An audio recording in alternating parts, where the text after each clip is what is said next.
Buen día, estimados amigos. El día de hoy veremos una conferencia titulada Principales defectos estructurales en viviendas, dictada por el ingeniero Oswaldo Saavedra.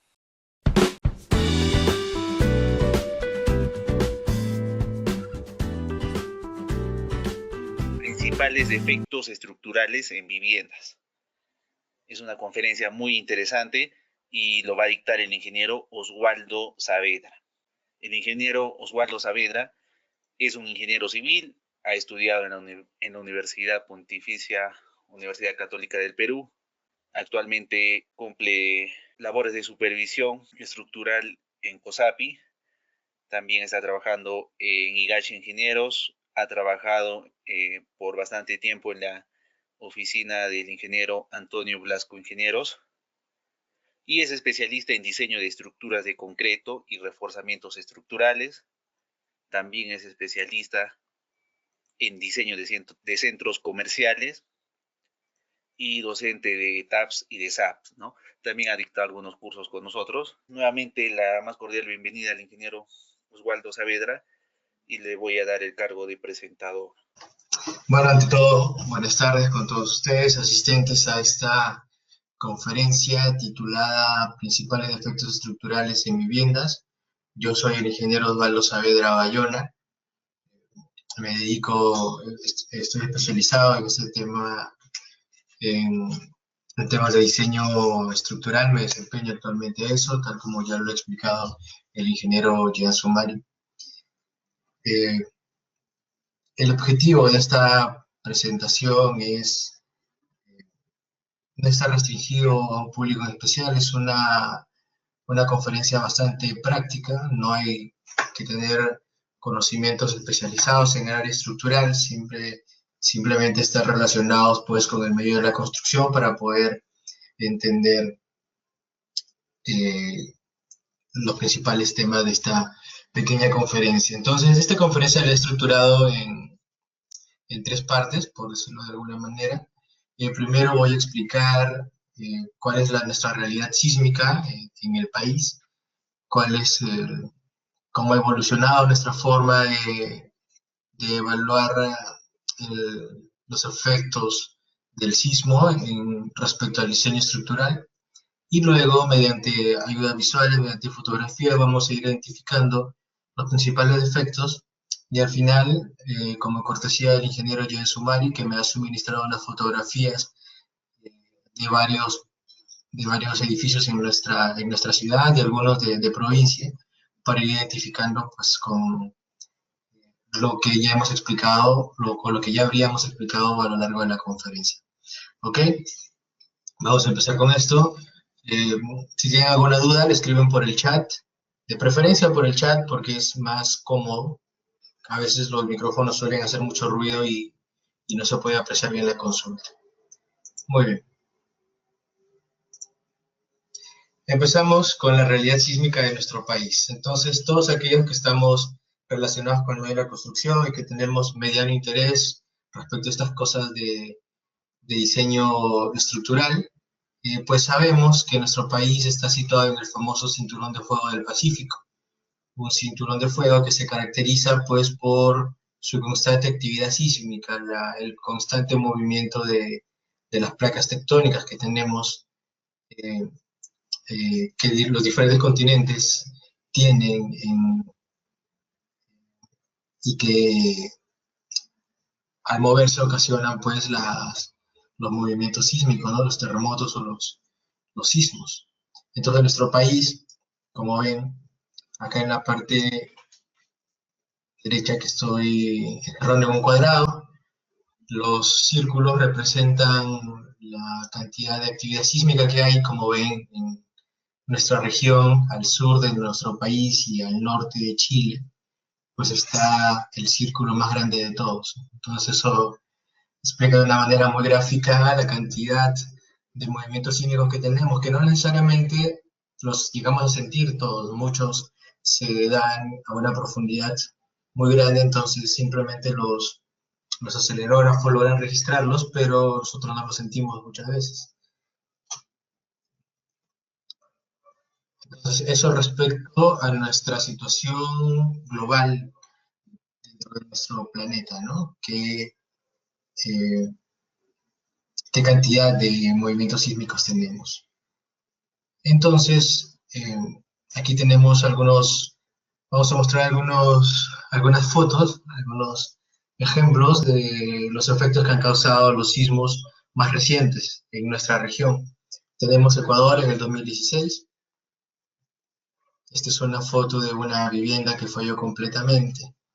Como ven, las columnas punzonaron la losa y lograron atravesaron la losa, y acá queda, estas mechas que quedan arriba son las que usualmente se dejan en el último piso de nuestras viviendas para pensar en una expansión, en un siguiente nivel, pero como ven está quedando a nivel del primer piso, ¿no? Entonces, si somos detallistas, vemos aquí tres losas, tres pisos que se han convertido en nada. Esto es el Ecuador en el 2016, hace 3 años nada más. Tenemos Chile en el 2010, este edificio muy famoso que salió por todas las noticias, que recién se estaba inaugurando, recién se estaba vendiendo, y colapsó debido a problemas, a fallas estructurales graves en su concepción. Tenemos México en el 2017, recordarán ese terremoto porque fue muy inesperado. Da la casualidad que justamente ese día México estaba recordando uno de sus terremotos también más desastrosos que ha tenido. Ese día habían tenido un simulacro y el mismo día, horas después, tuvieron el terremoto, ¿no? Es algo que está muy fresco en nuestras memorias. Ha sido hace apenas 2 años. Entonces, este es un edificio que también colapsó completamente. Como pueden ver, el primer piso desapareció. Todo el edificio bajó, fallaron las columnas. Y lo que tenemos a continuación, vamos a hacer eh, una pequeña reseña de cómo ha sido la evolución de nuestra norma sísmica y cuál es el espíritu de nuestra norma finalmente y qué factores utilizamos para evaluar la fuerza que le transmite a un edificio el movimiento sísmico. Ok, nuestra primera norma empezó en el año 70. Nuestra primera norma sísmica, un pequeño capítulo dentro del Reglamento Nacional de Edificaciones, en ese momento no se llamaba así, pero dentro de esa norma teníamos el Reglamento Nacional de Construcciones, si no me equivoco creo que se llamaba, y en el año 70 pues se hizo este primer intento para cuantificar la fuerza sísmica, ¿ok? Entonces siempre se tuvo un factor U, en este caso H vendría a ser la fuerza sísmica que le va a dar el sismo al edificio. Esta letra U viene a representar el uso que se le daba al, al edificio, sea un hospital, sea de comercio, sea un colegio, sea una casa, sea una oficina. El factor K vendría a representar de alguna manera qué tipo de estructura tenía el edificio, puede que sea un edificio de pórticos, que tenga muros, que sea ladrillo. El factor C viene a representar la aceleración sísmica, que está en función del periodo del edificio, o sea, en función de qué tan rígido es. Y luego tenemos un factor P. El factor P viene a ser el peso del edificio, ¿no? Entonces, el concepto de todo esto es que eh, el sismo finalmente es un movimiento que se traduce en una aceleración una aceleración que finalmente llega hacia una masa, hacia un peso. Entonces, pues por la primera ley de Newton, entonces fuerza es igual a masa por aceleración, ¿no? Entonces, esa aceleración, lo que estamos haciendo acá con este factor U, K y C, es hallarla. Como verán, en esta primera norma, en el 70 no se hablaba para nada de los suelos. No hay ninguna de estas letras que represente o que cuantifique el tipo de suelo sobre el cual se está cimentando nuestro edificio. Daría lo mismo, según esta norma, cimentar sobre roca madre, cimentar sobre arena, cimentar sobre canto rodado, sobre grava. No hay un factor que lo cuantifique, ¿no? Pero ya estaba por ese tiempo la idea de que el suelo tenía algo que ver dentro de todo esto. Luego, el siguiente cambio en nuestra norma viene en el 77. Entre el 70 y el 77 hubieron muchos movimientos sísmicos. El 76, si no me equivoco, hay uno que causa grandes estragos en nuestra capital. ¿Qué pasa con este sismo? Que, por ejemplo, en La Molina se caen pabellones de la Universidad Agraria. En La Molina, esa zona, tiene un suelo malo. ¿Qué pasó en otras zonas de nuestra capital? Por ejemplo, en el Callao. En el Callao, si no me falla la memoria, se había inaugurado la nueva escuela militar y los pabellones fallaron. Afortunadamente, el día que fue el terremoto, si no me equivoco, los alumnos estaban fuera, ¿no? Todos los cadetes estaban fuera. Era de la Marina, si no me equivoco, esta escuela militar. Entonces, afortunadamente, porque si no, pues hubiera sido un desastre mayor. Entonces, ¿qué pasaba en el Callao? El Callao también tiene un suelo malo. Entonces, habían fallado edificios en La Molina que tenían suelo malo, habían fallado edificios en el Callao que tenían suelo malo. Entonces, la siguiente actualización de nuestra norma en el 77 nos dice, bueno, hay que cuantificar de alguna manera cómo influye el suelo. Entonces, eh, ayudados con normas extranjeras, se introdujo un factor S, que viene a ser el suelo. Un factor que ahora ya sí tenía en cuenta si era un suelo malo, de baja capacidad portante, si era roca, si era un canto rodado, si era un suelo intermedio. Y otro factor que también se introduce en esta norma es el famoso RD, que para nosotros ahora viene a ser pues el factor de reducción por ductilidad, que nos indica que al sismo no le entra el 100% de la fuerza, porque si lo diseñáramos para el 100% de la fuerza tendríamos estructuras mucho más robustas, ¿no? Entonces se diseña para que tome un porcentaje de esa fuerza y que finalmente el edificio se encargue de redistribuir esa fuerza entre los elementos estructurales, ¿no? Entonces aquí ya se nota un claro espíritu de que el espíritu de la norma es tratar de diseñar para una fuerza sísmica no el 100%, sino un porcentaje de este, y se acepta que el edificio tenga daños, pero que no lleguen a ocasionar el colapso de la estructura, ¿no? Siempre teniendo como prioridad salvar las vidas de los habitantes, de los ocupantes de los edificios. El espíritu de la norma, entonces, en resumen, es diseñar para un porcentaje de la norma, aceptando que se tenga cierto nivel de daños, pero teniendo como prioridad salvar las vidas.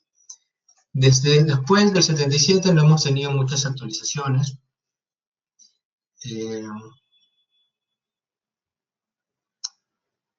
A ver, Alex Macedo, gracias por la pregunta. Voy a terminar de explicar esto y luego terminar de exponer esta diapositiva y luego paso a responder tu pregunta, ¿ok? Luego la siguiente actualización de la norma la hemos tenido recién en el 97. En el 97 porque, si no me falla la memoria nuevamente, en el 96 tuvimos el sismo de Nazca. Un sismo en el cual justamente, si recordamos un poco, en el 90 pues era el gobierno de Alberto Fujimori, y si por algo se caracteriza este gobierno es que se inauguró colegios por todos lados, en muchas partes del país, los famosos colegios INFES, estos que son muy parecidos, ¿no? Al menos en la costa peruana tienen un modelo muy parecido. Entonces estos colegios se hicieron pues en serie, ¿no? Todos los diseños eran muy parecidos, adaptando obviamente la cimentación a la capacidad portante del terreno, pero en general la estructuración de los edificios es idéntica, ¿no? Se tienen los salones voy a ver si puedo hacer un pequeño gráfico acá. Digamos que este es un pequeño pabellón. Tenemos nuestras columnas. ¿Cuántas horas dura? Tenemos columnas. Esta columna sale un poco grande, pero la idea es que sea pequeña igual que la que estoy dibujando.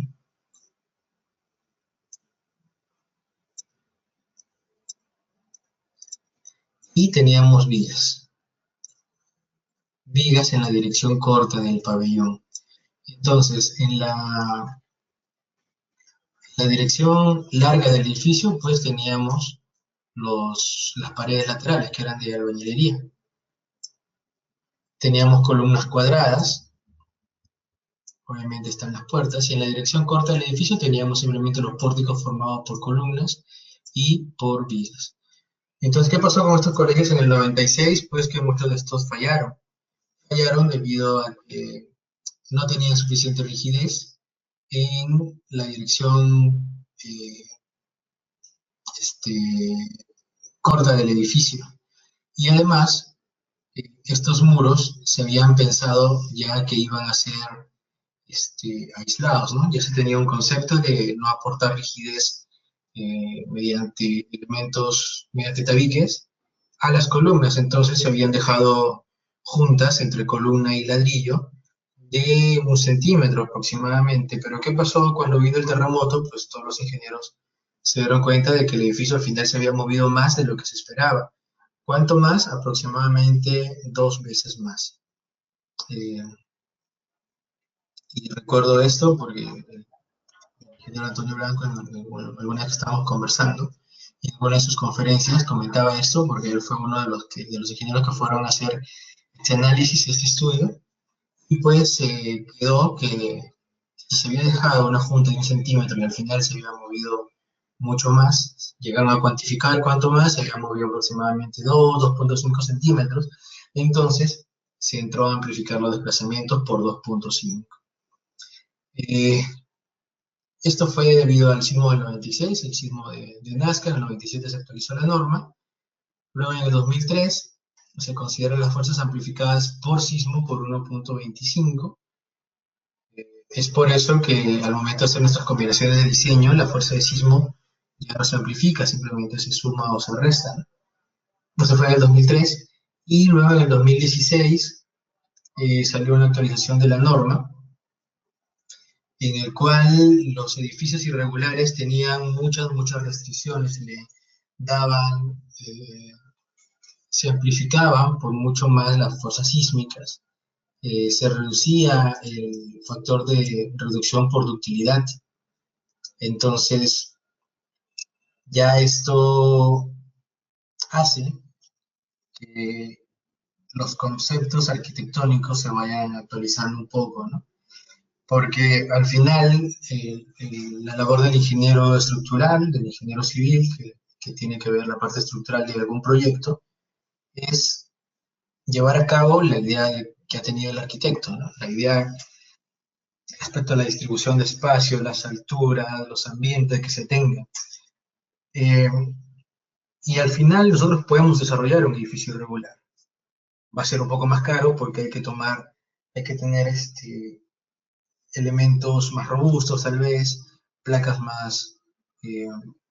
con mayores dimensiones, pero se puede hacer finalmente. Pero un edificio regular lleva a que esto sea más costoso. Entonces, la norma en el 2016 dijo, ya, está bien, quieres hacer un edificio irregular, vas a tener que diseñar para mayor fuerza sísmica. Y si tienes un edificio que lo diseñas para mayor fuerza sísmica, va a ser mucho más caro. Entonces, con esto la norma trata de que cada vez se vayan haciendo menos edificios irregulares, lo cual está bien, porque mientras más regular sea un edificio, pues de mejor manera podemos intentar predecir cómo se va a comportar el edificio, ¿no? Al final nosotros hacemos un modelo en 3D, hacemos nuestro modelito sísmico en SAP o en TAPS, o en Robot, en CPK, de lo que se quiera. Pero es un modelo matemático, ¿no? Al final, cuando se construye y todo, siempre hay ciertas cosas que al final no se va a comportar tal como nosotros lo hemos analizado, ¿no? Partiendo del hecho de que nosotros diseñamos para fuerzas sísmicas en las dos direcciones principales del edificio, pero al final el terremoto cuando viene, no viene ni en X ni en Y, viene por donde quiere venir. Ok, entonces, para responder la pregunta de Alex Macedo, ingeniero, buenas tardes, ¿la magnitud de un sismo tiene algo de relación con la aceleración con que se diseñó? Porque siempre hace referencia a la magnitud de un sismo. Esta es una pregunta bastante curiosa, Alex. Y te cuento por qué, porque siempre, por ejemplo, cuando diseñas un edificio, el cliente te va a preguntar, ¿y mi edificio hasta cuántos grados puede resistir de un terremoto? Uno quisiera responder diciendo, bueno, un grado 6, un grado 8, ¿no? Pero la verdad es que nosotros no diseñamos para grados, nosotros diseñamos para aceleraciones, para 0.4 veces la aceleración de la gravedad, 0.5 tal vez, pocas veces se diseña para más. Entonces, el problema es que la magnitud o los grados que resiste, perdón, la magnitud de un sismo, que muchas veces la miden por grados, no reflejan verdaderamente la aceleración, sino la escala refleja la intensidad con la cual tú percibes el sismo.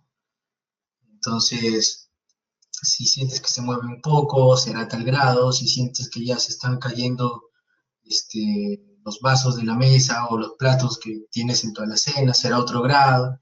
Si ya sientes que se mueve todo y no puedes mantenerte parado, es un grado mucho mayor. Entonces, al final, esa escala con la cual se dan las noticias, pues es una escala que refleja la percepción de las personas respecto al sismo, pero no refleja una aceleración. ¿Ok? Entonces, ese es el famoso problema. Ya hay escalas que reflejan la aceleración, pero no son con las que dan las noticias, por ejemplo.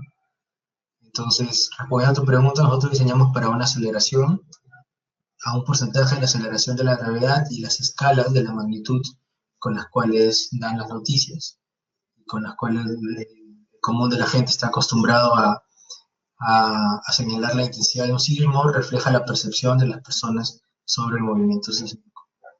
¿Ok?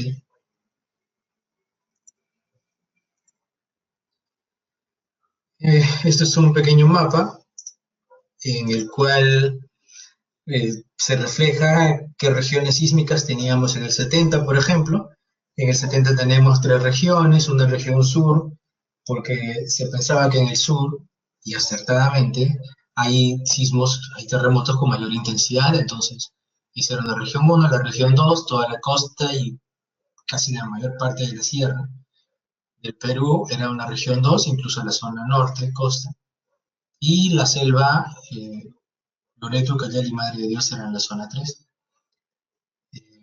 Sin embargo, ya en el 77 se dividió un poco de manera más uniforme porque nos dimos cuenta que no solamente en el sur del país había terremotos con mayor intensidad, sino en toda la costa, incluyendo Lima y en la zona centro-norte de nuestro país. No solamente el sur, se dividió una zona en dos, que ya era parte de selva y parte sierra, y una zona 3, que sigue siendo mayor parte selva, ¿no? En el 96 ya se aproximó un poco lo que tenemos hoy en día. Toda la costa viene a ser la zona 3, con mayor intensidad sísmica, con mayor aceleración sísmica. La zona 2 ya viene a ser la sierra del país y parte de la selva, y la zona 1 que sigue siendo la selva, ¿no? Igual que en la norma anterior. Y ya en la actualización del 2016, hago referencia del 2016, sé que ya está nuestra norma del 2000, octubre de 2018, si no me equivoco, pero las zonas sísmicas no se han variado. Entonces, ¿qué pasó en el 2016? Ya la costa se subdividió en dos zonas, entonces tenemos ahora una zona 4 y una zona 3. La zona 4 se diseña para mayor fuerza sísmica, la zona 3 un poco menos, la zona 2 es la mayor parte de la sierra y la selva, a excepción de una pequeña zona 3 que está ahí en la parte norte, y la zona 1 sigue siendo pues mayoritariamente selva. Muy bien, entonces con esto hemos hecho un pequeño repaso de lo que ha sido la evolución de nuestra norma sísmica a lo largo de todos estos años. Para resumir todo esto, el espíritu de la norma es diseñar para preservar la vida y aceptando que se tenga cierto nivel de daño en la estructura.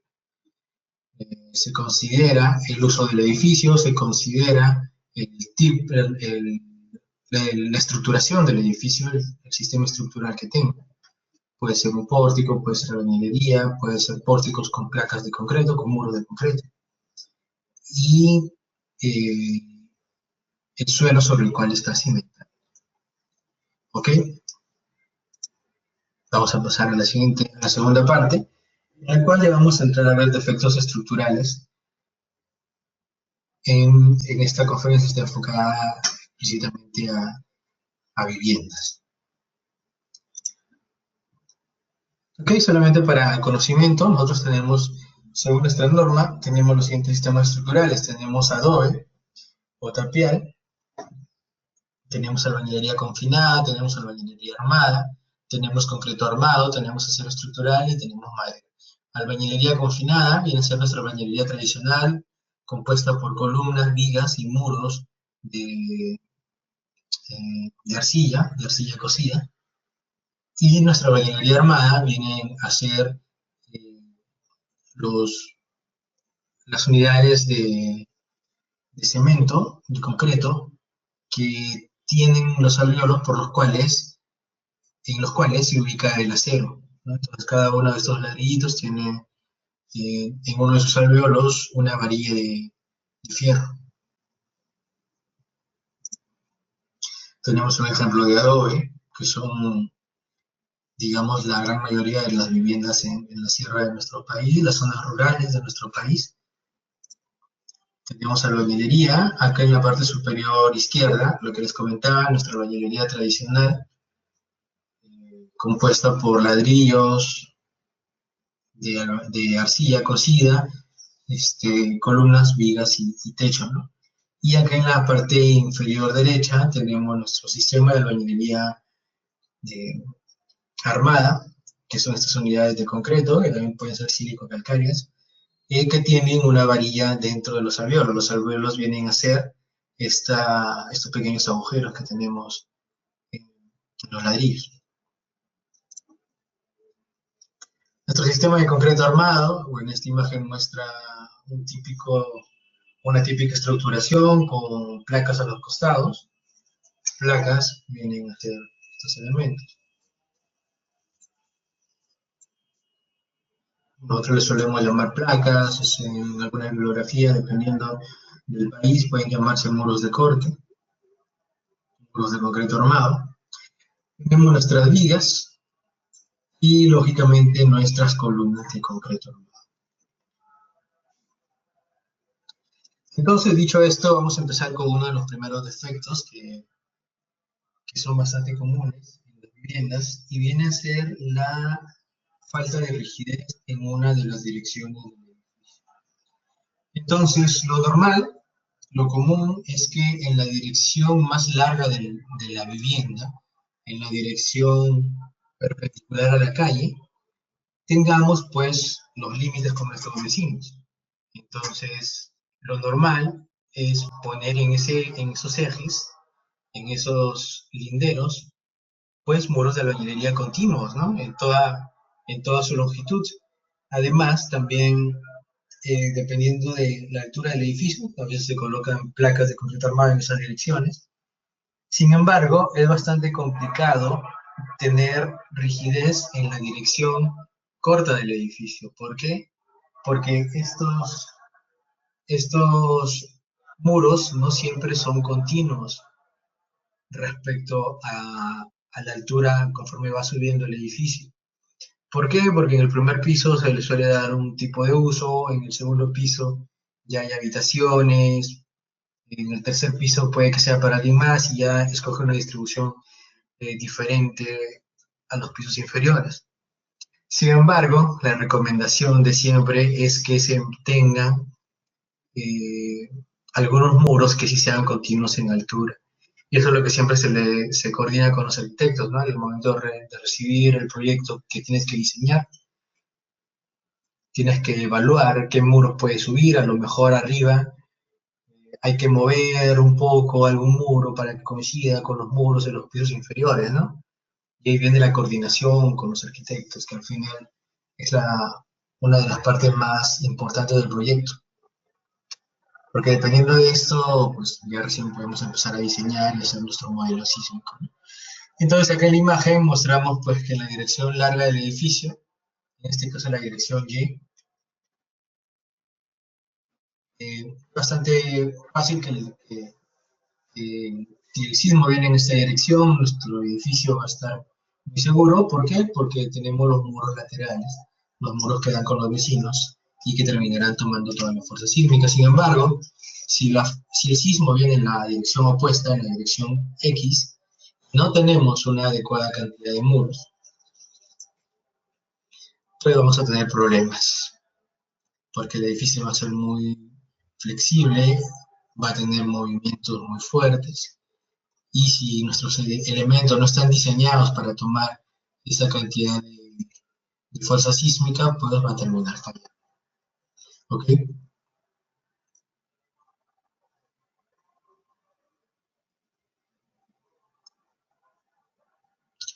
Alex, altura mínima recomendable de un muro para poder utilizar una solera intermedia. Normalmente las alturas que manejamos en nuestro medio pues suelen ser 2,80 m, 3 metros, sin viga intermedia. Cuando ya tienes muros más altos, ya se recomienda poner una viga intermedia, ¿no? Esto suele más comúnmente darse en cercos. Tenemos cercos que son de 6, 7 metros, ya hay que poner una viga intermedia, ¿no? Para poder tendríamos prácticamente pues dos paneles, ¿no? De albañilería.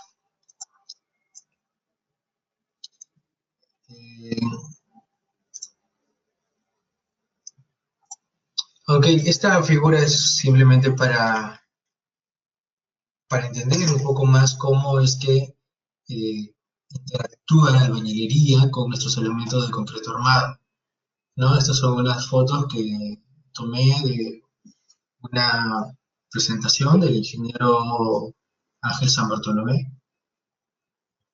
fallecido hace ya algún tiempo, que es uno de los principales investigadores que hemos tenido en nuestro país respecto a sistemas de albañilería.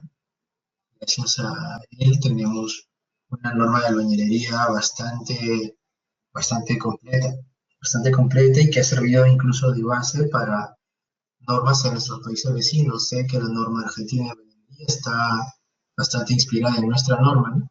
Gracias a este tipo de ensayos que se hicieron y que pudieron comprobar muchas hipótesis que se tenían, muchas hipótesis numéricas del análisis de la albañilería armada y confinada.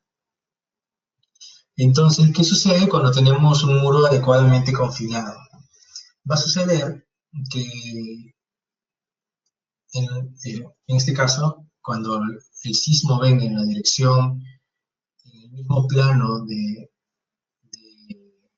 del muro, pues el edificio se va a tender a deformar, y esa deformación va a ocasionar en una dirección compresiones y en otra dirección tracciones. Entonces la albañilería puede resistir moderadamente bien las compresiones, pero las tracciones no las puede tomar adecuadamente.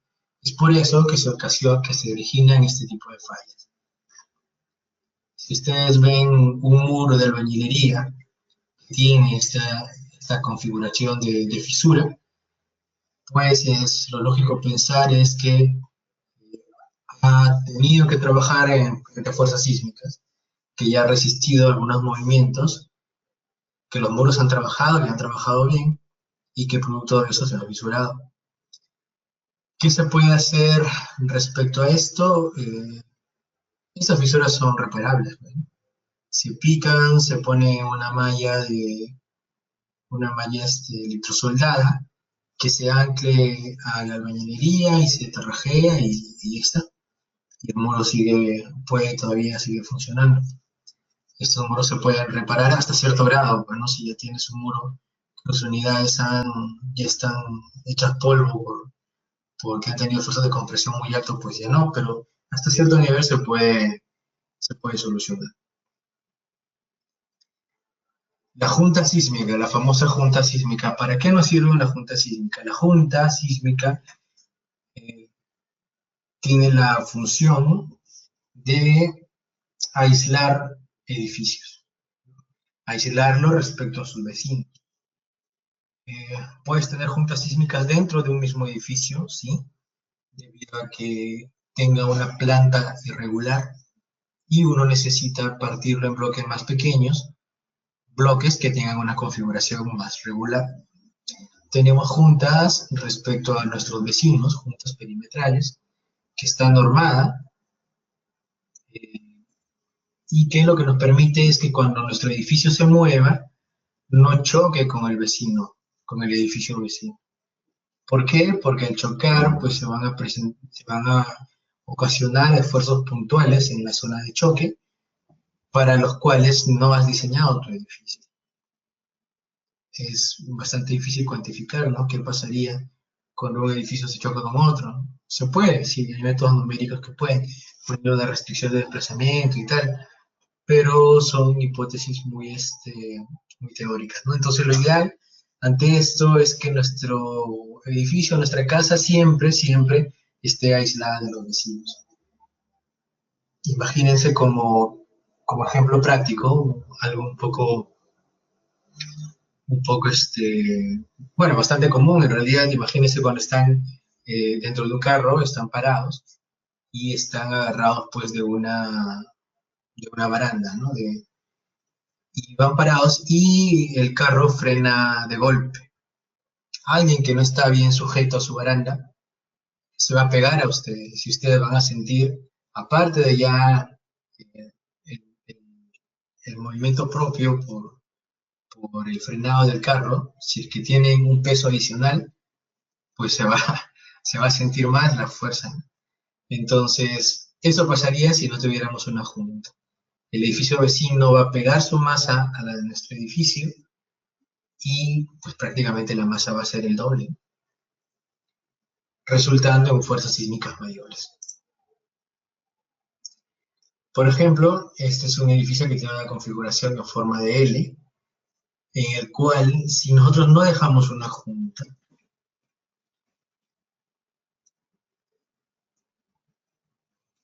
la configuración ideal sería hacer esto.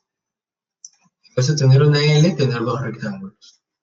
Pero si es que no lo aíslas, este bloque se va a querer mover de una manera y el bloque inferior se va a mover de otra manera. Y al final, esos diferentes modos de vibración del edificio van a hacer que se ocasionen esfuerzos concentrados, esfuerzos puntuales en la unión de estos edificios y van a terminar fallando. Esto es algo que hablábamos de qué pasa cuando se golpea un edificio con el otro. Entonces, esta foto que vemos acá es un ejemplo claro. Aquí el edificio en su parte superior ha golpeado con este edificio, que presumiblemente es más rígido debido a que quien ha fallado ha sido el vecino, no él. Entonces, el edificio no se ha podido desplazar lo que necesitaba, y producto de eso ha habido un aumento de esfuerzos en los elementos sismorresistentes, llamémosle a las placas o las columnas, que han terminado fallando. A pesar de que este edificio tiene junta, como se puede ver, y es otra cosa, pues, ¿no? A pesar, tienes que dejar la junta que indica nuestra norma, por eso está bastante normado. ¿Ok? Alex, a ver, ingeniero, ¿esas juntas sísmicas se deben colocar en la parte baja de la zapata de la cimentación?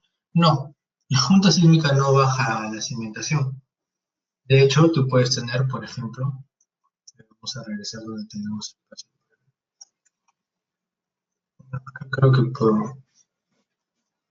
De hecho, por ejemplo, a ver, voy a dibujar una zapata.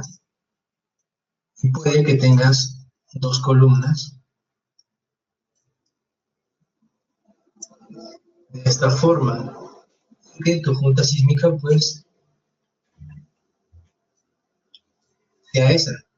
Entonces, si nosotros lo vemos a ver en una elevación, tendríamos esta cosa, ¿no? Tendríamos dos columnas con una sola zapata y esta sería nuestra junta. ¿Ok? No es necesario que la junta parte de la cimentación. Obviamente esto tiene pues un diseño y tal, pero no es necesario que se tenga que partir también la cimentación debido a la junta sísmica. Por ejemplo, esta foto es pues, el común denominador de nuestros edificios en Lima. No hay junta, pues, ¿no? Aquí el edificio está pegado. Por ejemplo, aquí debería haber una junta, no la hay. Acá debería haber otra junta, pues tampoco la hay. Y esto lo vamos a ver en todos lados, menos en la parte, digamos, en los conos de nuestra ciudad, de nuestra capital, es donde la autoconstrucción, llamemos autoconstrucción a aquellas viviendas, a aquellos edificios que se construyen sin un asesoramiento técnico adecuado. Y llamemos asesoramiento técnico adecuado a un arquitecto o un ingeniero. Y simplemente pues lo construyen los maestros de obra, que muchos de ellos están muy capacitados, porque llevan sus cursos, se capacitan, van a conferencias y pues tienen un criterio ya establecido y buscan un asesoramiento de un ingeniero, pero además ellos tienen muy buen criterio, entonces ya van con una propuesta y toman decisiones adecuadas. Pero el común denominador es que no, el maestro mismo es el que dice acaba esta columna, de tanto por tanto acaba esta viga, y se van haciendo sobre la marcha las cosas, ¿no? Y esa es la famosa autoconstrucción, que no es un error del propietario finalmente, ¿no? Es simplemente la cultura que ya está instaurada desde hace muchos años. Desde con la inmigración que se tuvo de provincias en la capital, pues hubo un boom y un crecimiento poblacional, demográfico bastante grande, ¿no? Entonces, ¿cómo se construyen todas estas viviendas de manera técnica adecuada si es que no se tiene el conocimiento, ¿no? Entonces, yo creo que ahí el gobierno, las municipalidades, los gobiernos regionales tienen un papel muy importante, ¿no? De asesorar a quienes quieran construir de manera responsable, con un conocimiento técnico sus viviendas.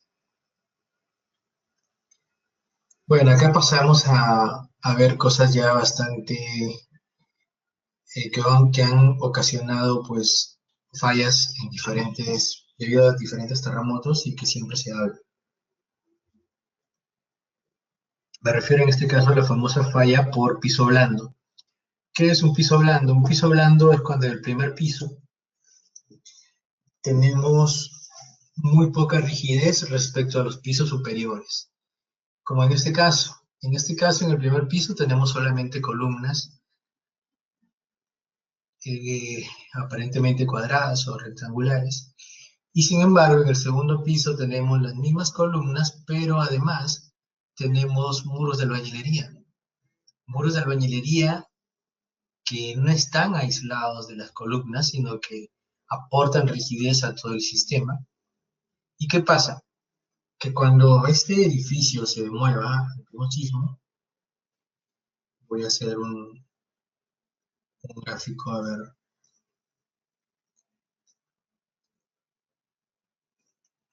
Voy a hacer por ejemplo, con marcas concentradas. Digamos que cada uno de estos cuadritos vendría a representar el peso de un edificio. El edificio que hemos estado viendo. ¿Ok? Entonces, cuando venga una fuerza sísmica,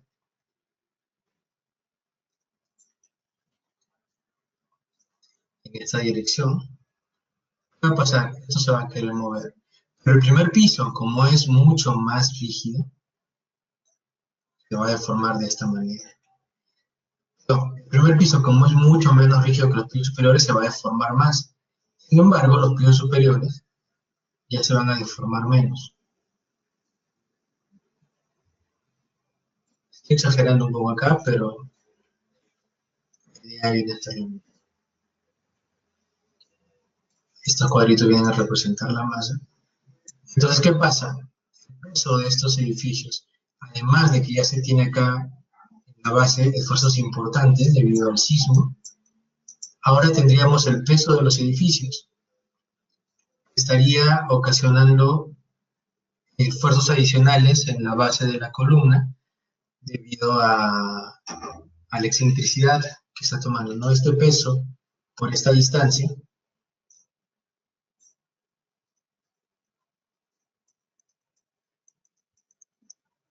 genera un momento adicional, un momento que obviamente no está considerado dentro del diseño. Entonces, ¿qué ocasiona esto? Lo siguiente. Edificios enormemente rígidos en los pisos superiores. Es una foto de Popayán, Colombia, en el 83. Y acá a la derecha una foto de Pisco en el 2007. Uno de los terremotos que tenemos más frescos en nuestra memoria, ¿no? Hace 12 años ya el terremoto de Pisco. Entonces, ¿qué sucede? Que las columnas fallan. Pues las columnas fallan porque no tienen el refuerzo adecuado, porque se deforman demasiado y terminan colapsando toda la edificación. Esto es un poco lo que yo les hablaba, ya hecho en un modelo sísmico.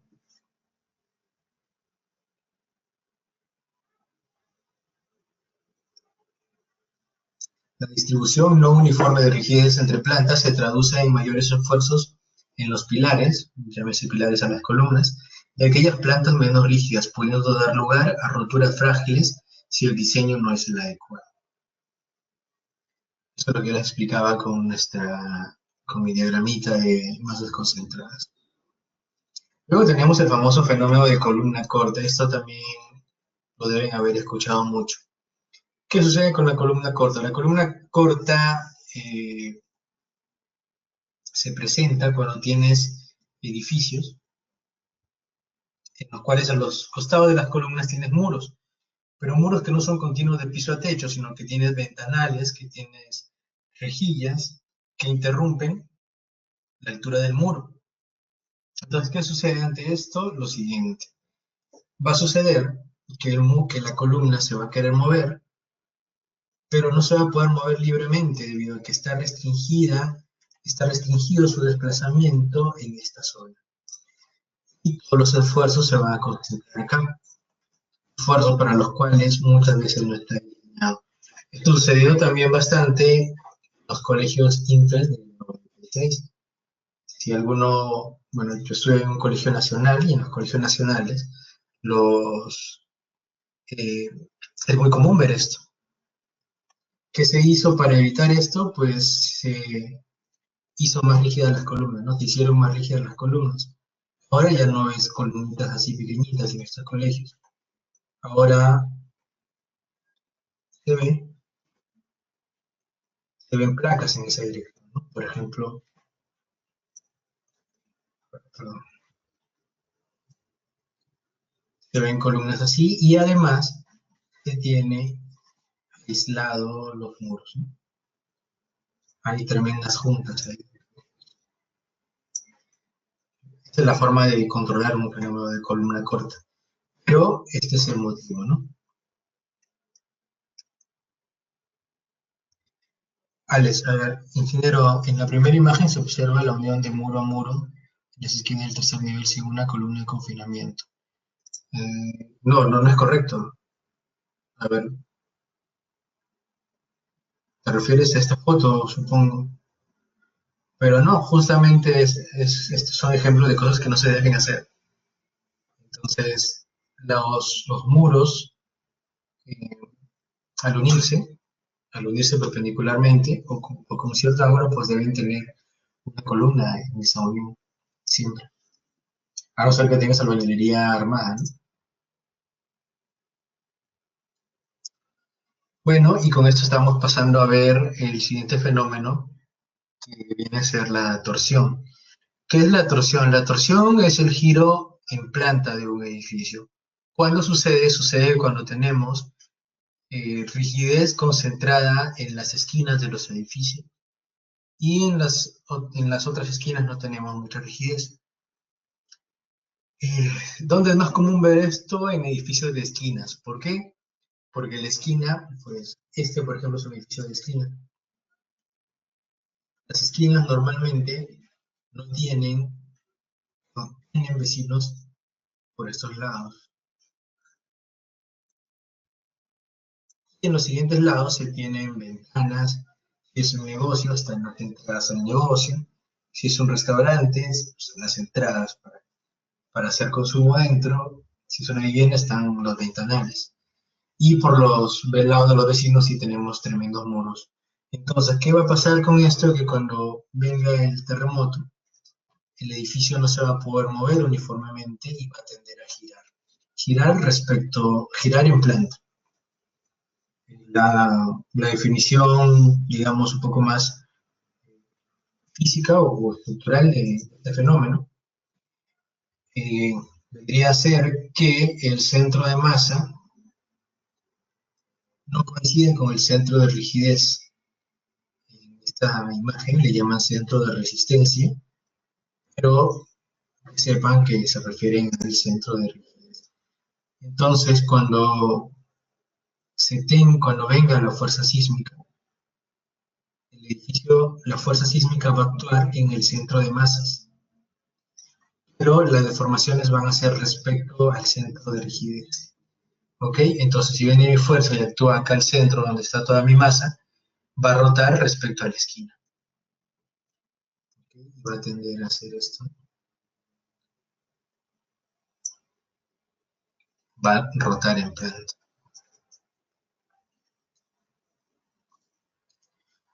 Estos son ejemplos 3D, un poco más gráficos de cuando tenemos torsión. Lo que les explicaba, la imagen de la derecha representa un edificio en esquina, la imagen del centro representa un edificio cuyos núcleos de ascensores o escaleras están, pues, no están en el centro, sino están a los costados. Y la imagen de la izquierda, de color celeste, representa un núcleo de ascensores o de escaleras que está en la parte lateral del edificio. Pero esa torsión se puede evitar siempre, ¿no? Es un fenómeno controlable. Es un fenómeno controlable siempre y cuando el ingeniero estructural lo estructure de una manera adecuada. Tener los ascensores en las esquinas no necesariamente implica que va a haber torsión si es que yo lo equilibro de manera adecuada. ¿A qué me refiero? Me refiero a que, por ejemplo, está bien mi edificio por las características arquitectónicas, tiene sus placas tiradas a una esquina. Está bien, pero yo puedo negociar, está bien, si el ascensor va a estar en esa esquina, por acá voy a tener que poner una plaquita. Y por acá pondré otra.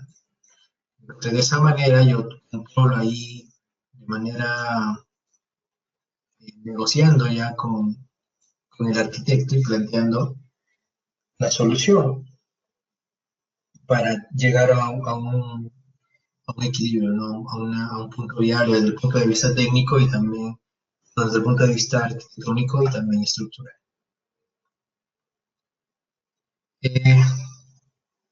Los alféizar. ¿Qué son los alféizar? Los alféizar pues son los elementos que están por debajo de las ventanas. ¿Okay? Son muros pequeños, pero que según lo que dicta nuestra norma deberían estar independizados de los muros de los costados. ¿Por qué?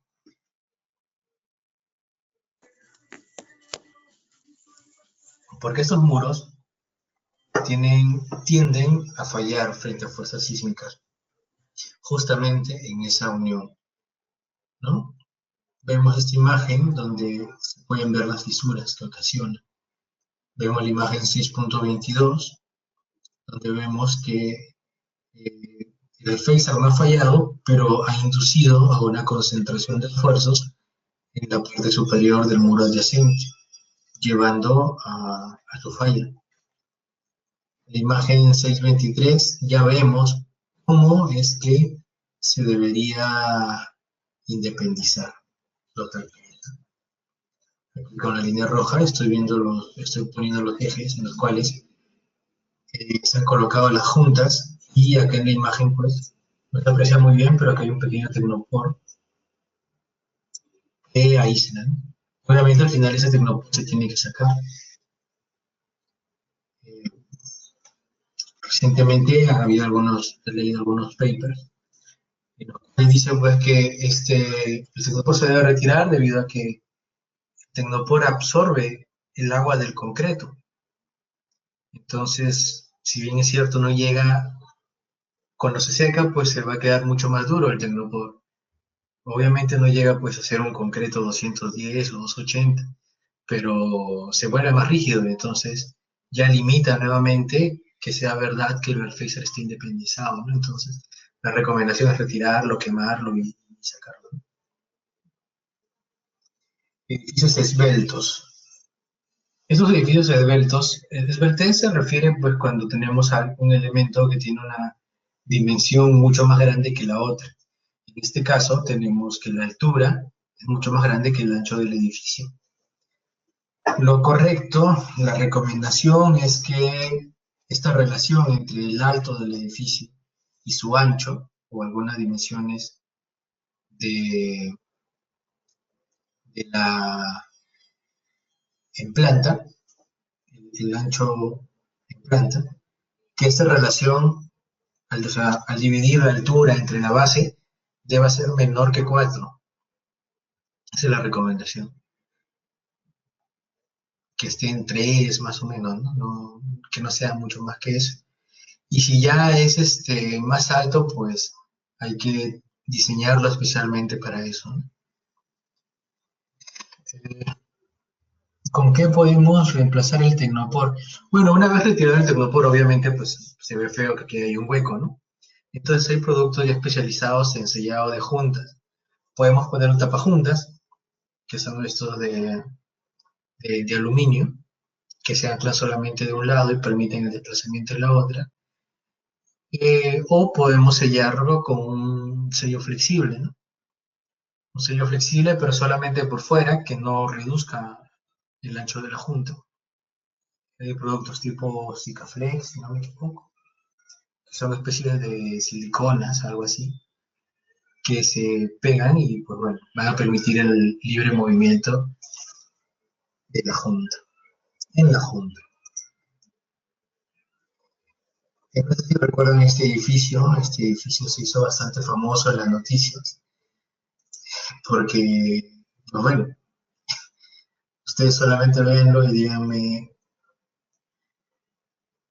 qué pasaba por la cabeza de aquellos que hicieron esto, ¿no? Se entiende que la necesidad de vivienda sea moderada, se entiende que el uso de espacios en nuestra capital sea muy valioso, pero eso no justifica hacer este tipo de aberraciones prácticamente. Ok, esto es respecto a las diapositivas que había preparado para la conferencia. Son las 4, vamos a ver de manera rápida las fotos. De efectos estructurales bastante comunes, como que el fierro esté expuesto. ¿Por qué el fierro queda expuesto? Uno, porque no se colocó de manera adecuada con el encofrado. ¿Ok? Entonces, el fierro queda en la parte inferior del encofrado, en contacto con el encofrado, y ya no tiene recubrimiento. El recubrimiento, pues justamente tiene esta función de evitar la corrosión de los fierros. Aquí, como vemos un fierro totalmente corroído, oxidado, el cual debe ser reemplazado. ¿Qué se recomienda hacer cuando hay piso blando? Cuando hay piso blando, pues hay que ponerle placas al edificio en la parte inferior. Hay que rigidizar el primer piso, para que cuando venga el terremoto, quienes tomen los momentos, las fuerzas cortantes, los momentos flectores, debido al sismo, sean las placas y ya no las columnas. De esta manera las columnas no estarían trabajando, no se estarían sobreesforzando, sino que serían ayudadas por las placas de concreto armado. Y esto de colocar placas, pues se hace, es bastante común en realidad en edificios antiguos. Si se da una vuelta por por Miraflores, por San Isidro, muchos edificios ya antiguos que no tienen sótanos para estacionamiento, sino que los estacionamientos son el primer piso. Y obviamente, pues si vas a tener estacionamientos en un primer piso, no te conviene poner muros, porque pues, limitas la cantidad de espacio donde pueden estacionarse. Y la forma correcta de controlar el efecto piso blando es poner placas. ¿Okay?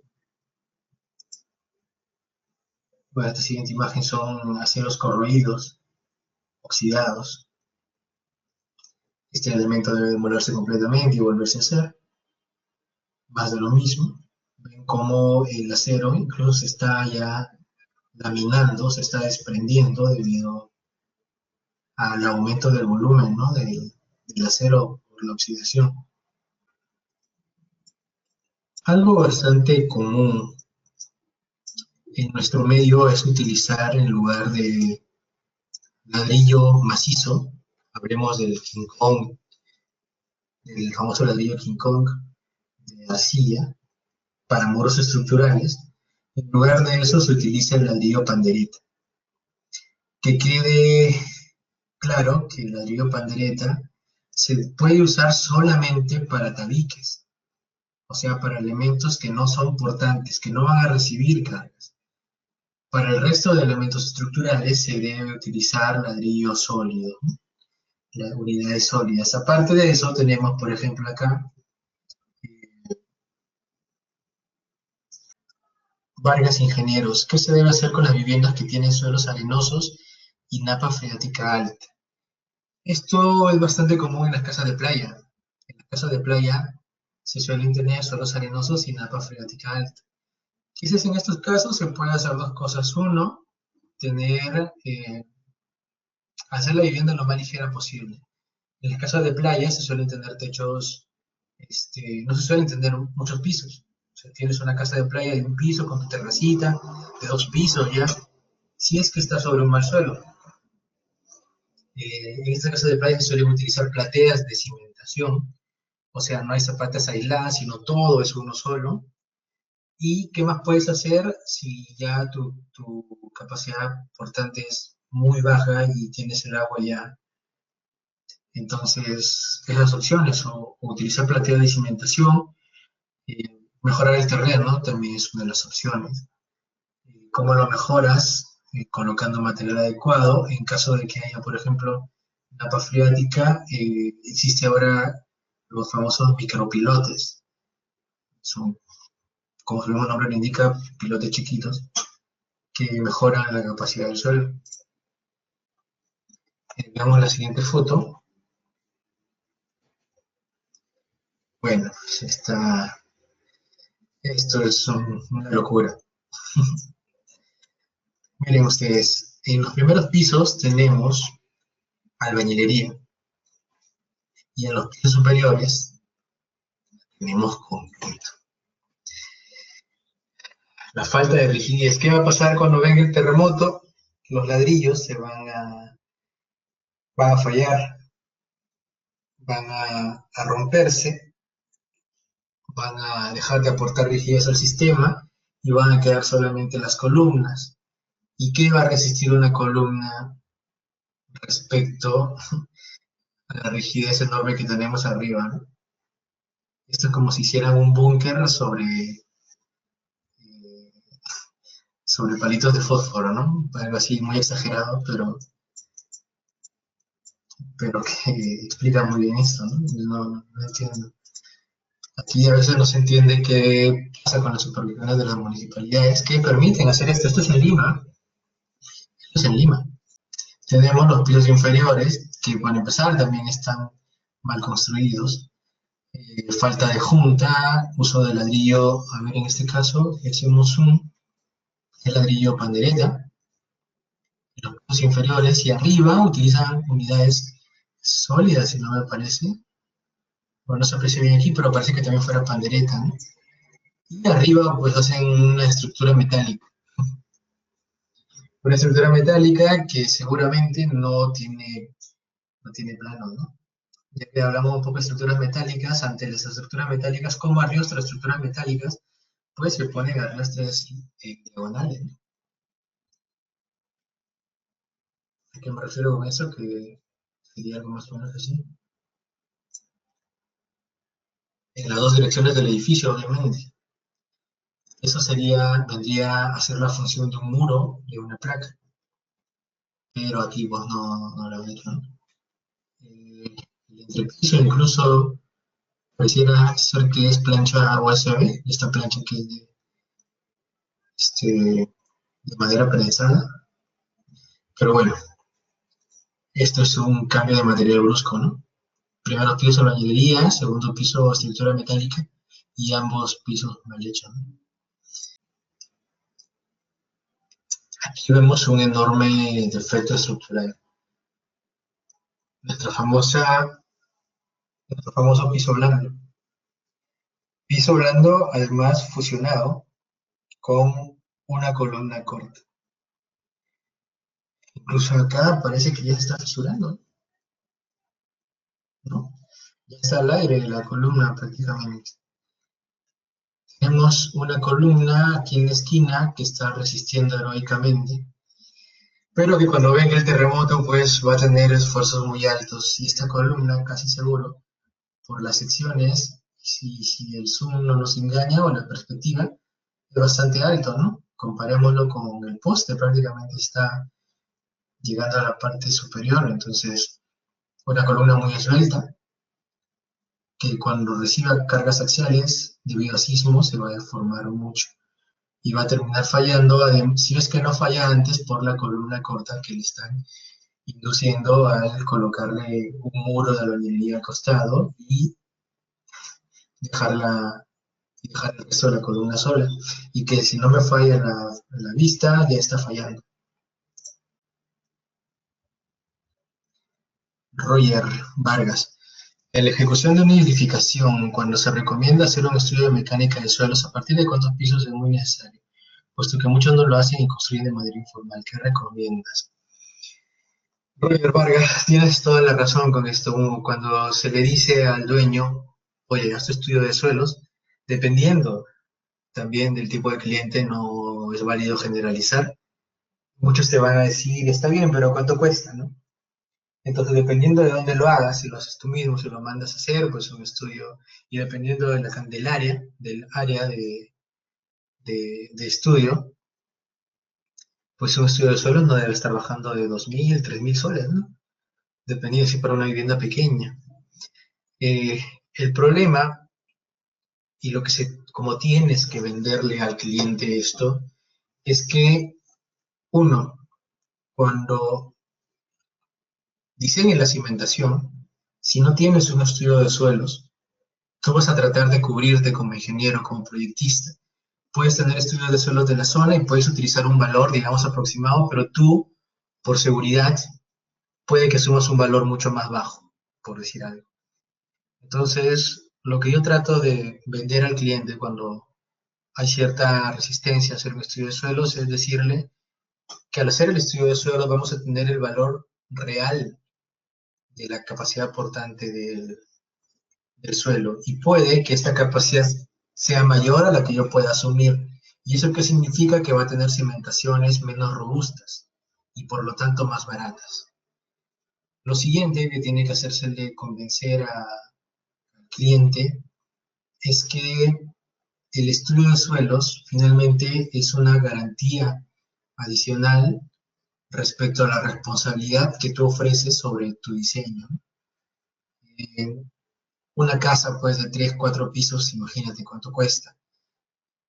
Que de esa plata usen 2.000 o 3.000 soles para hacer un estudio de suelos, pues no es nada. Y si aún así, si la capacidad portante es mayor a la que tú pudiste haber asumido, pues va a haber una reducción de costos en todo, ¿no?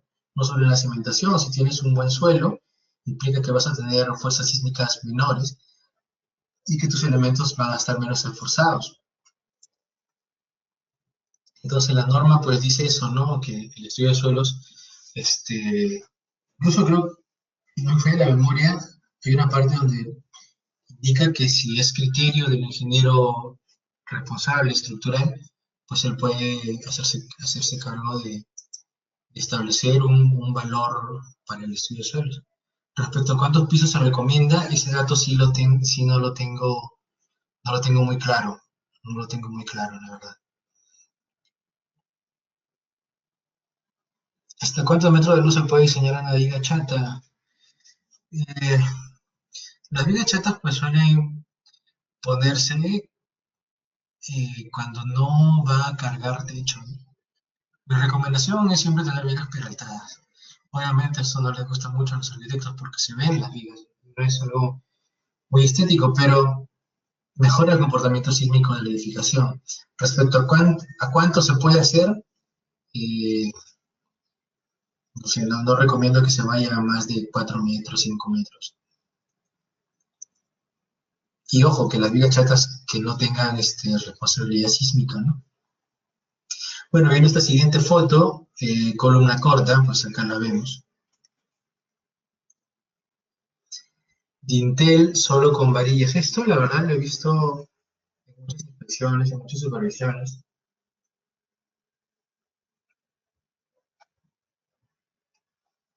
Que solo se ponen varillas. Solo se ponen varillas y suena hasta gracioso. Pero no, tiene que haber un dintel bien detallado. Además de defecto, como otro defecto acá, debería haber una columna. Acá debería haber otra columna. Atrás hay una columna, se ven las varillas, pero acá debería haber una columna de confinamiento en los extremos.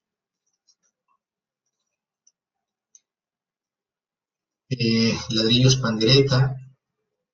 Incluso acá se pusieron un poco creativos y pusieron uno largo y uno en la dirección larga y uno en la dirección corta, supongo que para hacer más grueso el muro. No encuentro otra explicación. Pero bueno, suena hasta gracioso verlo. Esto, a ver, la siguiente foto, ya para ir terminando.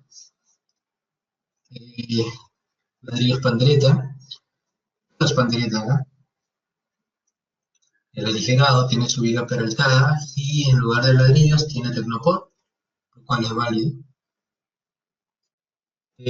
Fierros oxidados, la recomendación cuando se dejen las mechas para poder hacer una expansión a futuro es protegerlas con un murete o una columna de concreto pobre, un concreto que no pase de 80, de 100 kilogramos por centímetro cuadrado, un concreto pobre, y que luego lo vas a picar cuando ya vayas a hacer tu columna de verdad. Se picará, se limpiarán los fierros y se puede seguir construyendo.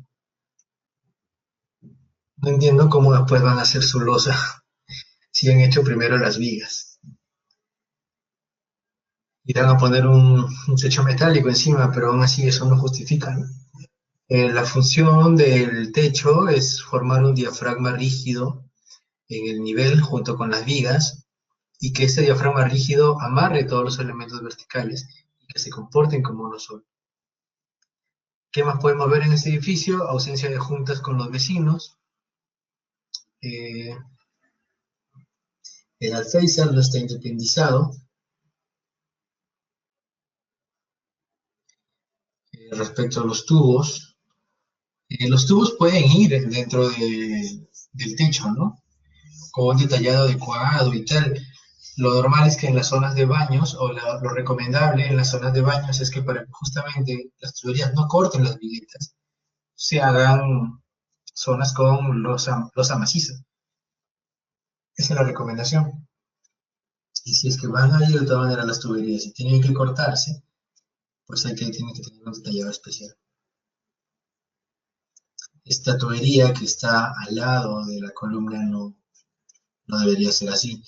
Lo que se suele hacer cuando se tiene un detallado responsable es que las columnas, vayan en una falsa columna por fuera del muro, o que todas las tuberías se nucleen hacia un ducto, ¿no? Hacia un ducto de instalaciones sanitarias, para que incluso facilite el mantenimiento enormemente. Ventanas en los muros portantes. Esto presumiblemente es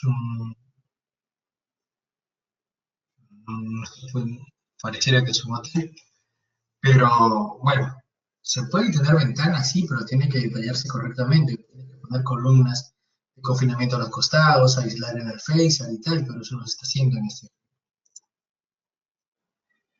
Nuevamente, ventanas en muros portantes, esto es Juliaca. Ventanas y muros portantes. Bueno, acá tenemos eso, ventanas y muros portantes y columna corta por todos lados, ¿no? Viviendas sin placas en muro. Esto nos referimos porque cuando tenemos viviendas que sí están en talud, pues la parte posterior suelen ser muros de concreto, ¿no? Para que a la vez sean muros de contención en caso el terreno posterior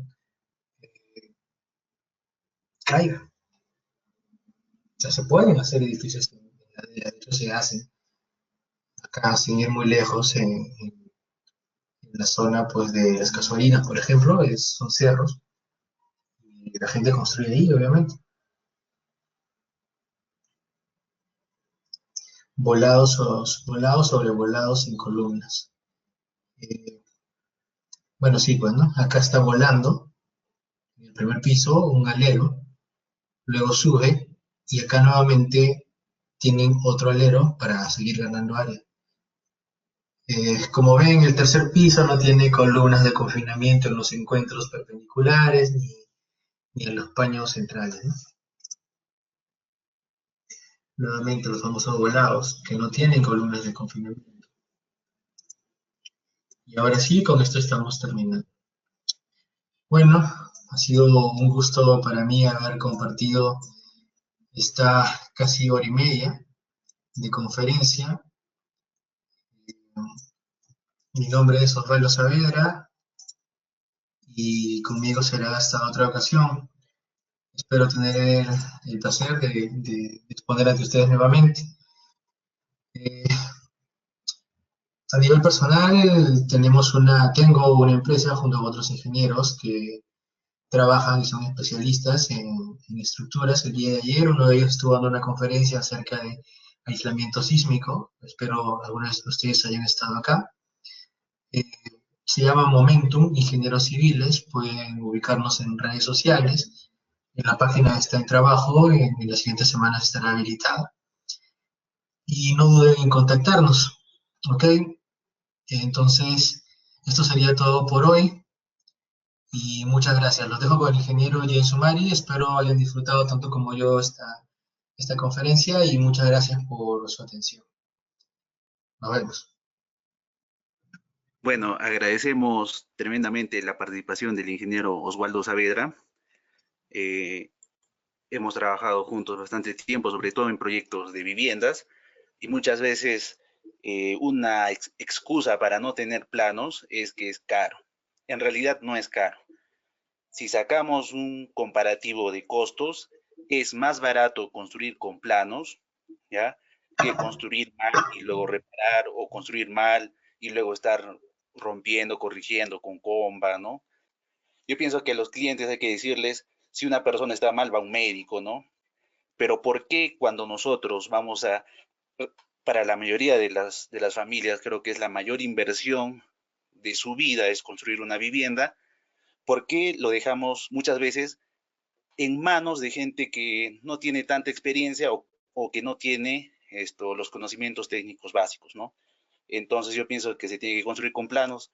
El ingeniero Oswaldo Saavedra y todo el grupo de Momentum trabajan elaborando diversos tipos de proyectos, pueden trabajar con ellos. Agradecer al ingeniero Oswaldo Saavedra. Este ciclo de conferencias va a terminar el próximo jueves.